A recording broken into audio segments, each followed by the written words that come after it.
Առաջընթաց արդյունավետ գիտությամբ, այսպես է կոչվում Ալի Խանյանի անվան ազգային գիտական լաբորատորիայի նախաձեռնությամբ և Բարձրագույն կրթության և գիտության կոմիտեի աջակցությամբ Դիլիջանում մեկնարկած ամենամյա գիտաժողովը, մեկ հարթակում միավորելով ավագ սերնդի գիտնականներին և երիտասարդ հետազոտողներին։ Արդեն 5-րդ անգամ անցկացվող գիտաժողովը միտված է գիտահետազոտական խմբերի միջև արդյունավետ գործակցության խթանմանը, միջգիտակարգային կապերի ամրապնդմանը և մեր երկրում արդիական գիտական միջավայրի զարգացմանը։ Կրթության, գիտության, մշակույթի և սպորտի նախարարը գիտաժողովը բնորոշեց կենսունակ և բոլոր առումներով ստացված։ Համագործակցային մի միջավայր է ձևավորում, որը անհրաժեշտ է գիտությունը զարգացնելու համար։ Գիտությունը իրականում գնալով ավելի ու ավելի դառնում է միջգիտակարգային, որ ավելի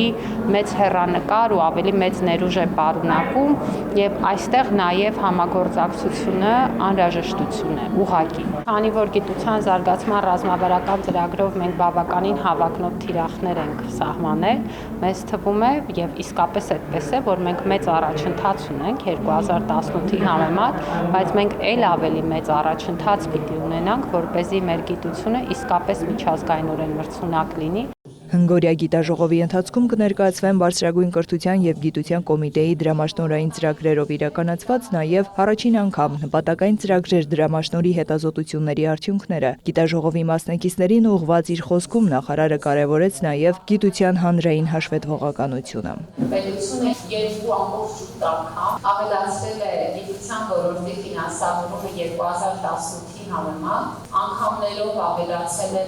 ներդրումները սարքավորումների ձեռքբերման ուղղությամբ, դրամաշնորհային ծրագրերի եւ ինչպես յուրաքանչյուր ներդրում հանրությունը որպես ըստ էության այս գործընթացի ֆինանսավորողը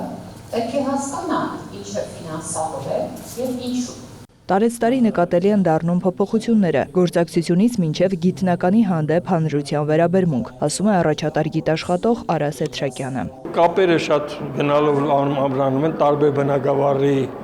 գիտնականների միջև, կապեր են հաստատում, շատ հաճախակի քննարկում են ընդհանուր մտքեր, որպեսզի ընդհանուր աշխատանքներ անեն։ Երիտասարդներն են իրար հետ շփվում։ Գլխավոր նպատակը այս միջոցառումը, որ սկսում էինք սկզբից նայել, որ ստեղծել մի հատ ամուր գիտական մթնոլորտ, նաև հասարակության վերաբերմունք գիտնականի նկատմամբ։ Իրականում մոտ 20 տարի մեր մոտ